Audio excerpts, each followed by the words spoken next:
This video is powered by the pros at Pascal Air Plumbing and Electric. Arkansas owned, Arkansas operated. GoPascal.com.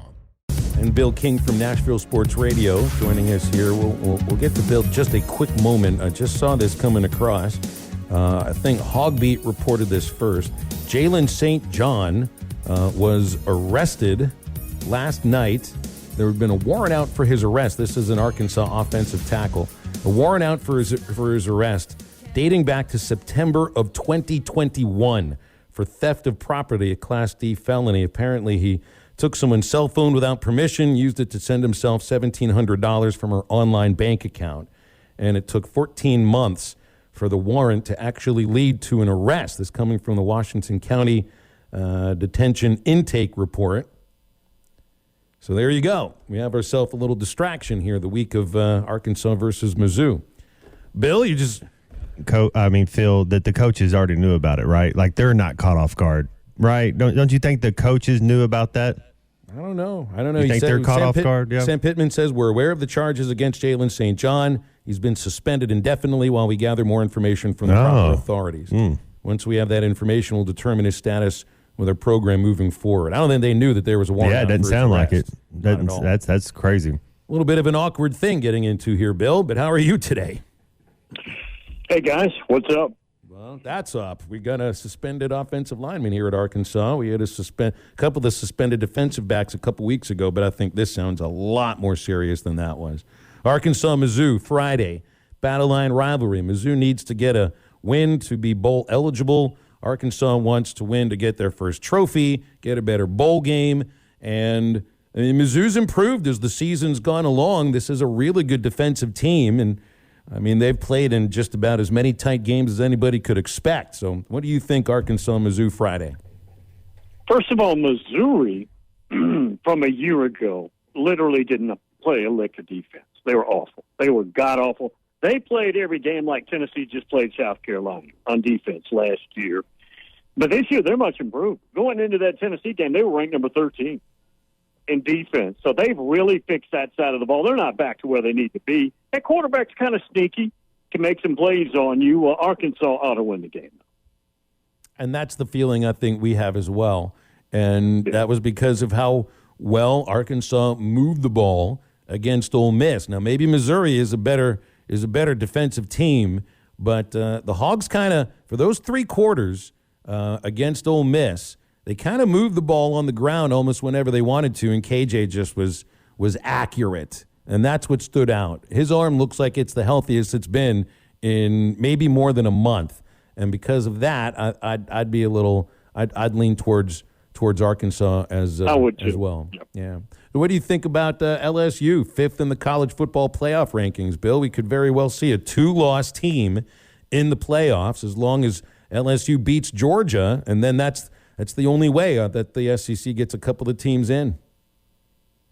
Well, it's ironic because we've only had one 2-loss team during the BCS era or playoff era ever won a national championship, and that was that crazy 07 season when everything was – it's the wildest season we've ever had. And so that's kind of ironic, and it's another testament to how good Brian Kelly is. I tried to warn everybody how good he is. He's got a lot of haters out there. He is going to be a big problem for everybody in this league. And you're not even looking at their best team. I think they've got 64 people on scholarship. They've got a long way to go before they're going to be as deep as they're going to be. When you look at the SEC, just top to bottom, and I'm not really a guy that chants SEC. I'm an Arkansas guy, but the facts are the facts. We are the best conference. What are your thoughts on how just deep this conference was this year? It wasn't so necessarily top heavy with Alabama and then one team from the East, but there was actually some depth to this conference this year. Vanderbilt has just won at Kentucky in double digits over Florida at home. Vanderbilt's not a free lunch. Now, somebody might beat them handily, but Clark Lee is a very good head coach. I don't think you can ever assemble the talent at Vanderbilt to be a big threat, but they're not a free lunch right now. And there used to be some free lunch. I think Missouri was a free lunch a year ago, probably. They're not now either. You're right. It's deep. You had Tennessee until this last weekend. just 2 years ago, dead as a program, competing to get in the playoffs. So it is a much better league, top to bottom. And Auburn's about to be a problem. If Lane Kiffin probably takes that job, which I didn't think he would, and now it feels kind of obvious he probably will. He's going to make them a problem again. Yeah, and that's exactly. Auburn's playing with a little fire right now under Cadillac Williams. I think every team they always have talent, Phil. I mean, that's when we played out. You knew they were going to hit you, and they're always used to being that stepchild over there to Alabama or the other brother. They always had talent. No fire in the Aggies though right now, Bill. I mean, I still when I look at what's happened with that program at A&M right now, I'm still just blown away that Arkansas lost to them because they shouldn't have lost to them. But even with that said, Arkansas is going bowling. A&M, man, they lose recruit after recruit now. It'll be very interesting next week. And it's interesting across the entirety of college football with the portal opening up next week. It's going to be chaos next week. But I have a feeling I would think so. Yeah. Well, I mean, are we ready for what is going to happen next week? Because I'm just throwing a number out there, and it has nothing to do with the feeling that players are disgruntled with the Arkansas program or with Sam Pittman or anything. It's just a fact of what college sports is right now. I'm guessing there's going to be like 12 to 15 players that announce they're going into the portal. It's going to be a stampede across the country, and some of these guys are making mistakes. They won't have a home. You're at basically, and some guys obviously are stars, and they'll immediately impact that roster. But a lot of these guys, man, they think the portal means. I mean, the rules are pretty simple. That you've got a home, or if you want to stay. Look, once you go in that portal, that school you just left has no obligation to you, and you might have done them a big favor with a golden nugget, which is another scholarship now available. So there'll be a bunch of mistakes made in there, too. We'll only hear about the stars, but a lot of guys do this on full scholarship and become homeless, if you will, metaphorically. I just kind of hit on this for a moment. I wonder, let's say Lane Kiffin takes the Auburn job. Is he? Yeah. I think he's the first sitting SEC coach in that case to take another head coaching position in the SEC. And it was a year or two ago that they rescinded the rule that you can't transfer within the conference. So if that happens, how many players follow Lane Kiffin from Ole Miss to Auburn? I'm not asking you which ones, because there's going to be some, right? Yeah, Tuberville did it. He did the same thing, Ole Miss to Auburn. So it's happened, but it's rare. Your point is it's rare. Look, I was told yesterday. Now, again, I'm not saying bet on this, that if Kiffin takes that job, that their freshman star running back, who is fantastic, Quinshon Judkins, goes with him. And he's an Alabama kid. Well, we talked about that a little bit yesterday, that these kids, a lot of them, 50% of them, 40% of them, they're going to one university just based on that university. But most of them, it's based on the relationship they have with their position coaches and their head coaches. And so I wouldn't be surprised if you don't see a couple more follow them over there as well. No doubt. No doubt. I mean, Auburn right now, I'm not sure they're playing with a quarterback, right? I mean, and he's got two really good quarterbacks. The backup quarterback is a very gifted four-star from Mississippi who has got a lot of talent. And right now, obviously, he's not getting to play. That could be a possibility, too. They need a plug-in quarterback right now. Yeah, I think they played without a quarterback almost the entire season is what it felt like. Right. And I wonder, tell me what you think Ohio State, Michigan. This is going to be the Big Ten. That's it. That's the biggest game of the weekend. There's no doubt about that. This is going to decide which team ends up in the playoff. Go ahead. No, I was going to say it could be the biggest of the year. Now, Georgia and Tennessee at the time, obviously, but this could be, think about it. You've got a division on the line, Big Ten East, you got the league on the line, and you have a national championship on the line. I mean, you can't get any bigger than that. This is the first time they've been undefeated. In 2006, they were 1-2 in the rankings. And it was a high-scoring game. Buckeyes beat them, then ran into, ironically, Urban Meyer in the championship game and lost to Florida. But this 2-3 game, It's at Ohio State.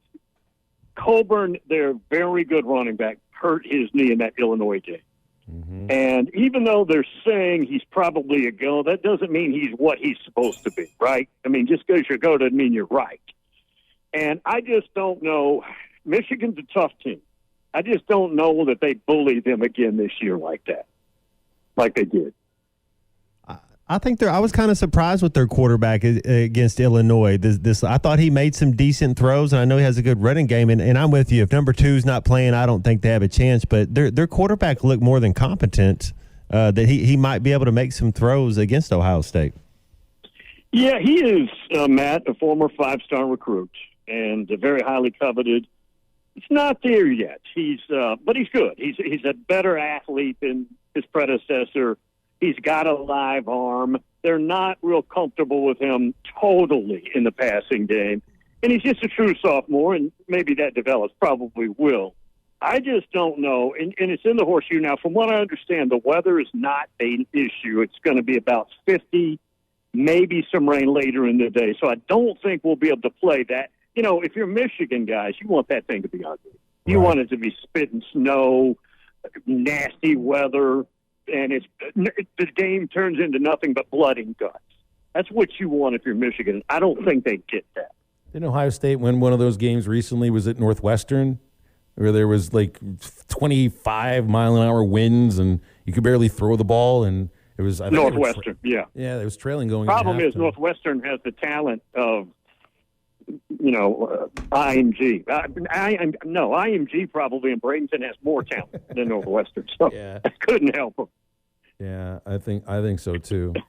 Bill, what's the grill like for Thanksgiving? Do you cook on the grill for Thanksgiving? You're the grill master, or does this go in the oven? Already done 4 turkeys dating back to last week. I've got nice. 5 gallons made. 5 gallons made of turkey gumbo, so that's done. It took me about 3 days. So 5 gallons of turkey gumbo, and then my wife wants one traditional, so that's in the oven, and then we'll have all the typical fixings with it. Nothing fancy there. Chocolate cheesecake is the dessert. There you go. I wish we were playing Vanderbilt Friday. I know where I'd be going. That's right. That is exactly what I would do. Do you play football Thanksgiving, Bill, or do you just sit back and let your sons play football and you make comments about their athletic ability? No, I love football over the holidays. And here's the other thing. When the wife brings up, why don't we go visit somebody, it's a great excuse. I've got a job. I can't be going to this place. So I never go to in-laws. Nice. Never go. It's beautiful. You're good at finding excuses to stay home. I've figured this out over the last few years. You're a homebody. You like me. You do the show at home, but you kind of like to stay around that area where you're comfortable. Treat every day like COVID, right? Like that. Just stay. No, not quite that bad, but it's close to it. Yeah. Yeah, I mean, I'm not. Why do I want to go up? I live in a beautiful area. I don't need to go in. I got TVs. I got refrigerators. My own bathroom. Are you going to watch the Soccer World Cup at all? Will you watch America play? No. Yeah. I never adapted to that. No. Well, I just didn't know if it's America, though. Yeah, just whatever it was. Yeah, I know. I get it. I mean, I'm for them, but I don't watch it. I got you. I mean, we have hockey. We have the Predators here, right? And very popular. Hockey, I can't go. I mean, I have no interest. That was my first ever hockey game I went to about 15 years ago. I saw the Nashville Predators play Montreal Canadiens. It was crazy. Wow. Yeah, Fastest wow. sport on earth. Wow. Still don't understand it. Football is back, and BetOnline remains your number one source for all your football betting needs this season. You'll find the latest odds, matchup info, player news, and game trends. And as your continued source for all sports wagering info, BetOnline features live betting, free contests, live scores, and giveaways all season long. Always the fastest and easiest way to bet on all your favorite sports and events like MLB, MMA, tennis, boxing, and even golf. Head to betonline.ag to join and receive your 100% welcome bonus with your first deposit. Make sure to use the promo code BELIEVE to receive your rewards. That's BLEAV. Bet online, where the game starts.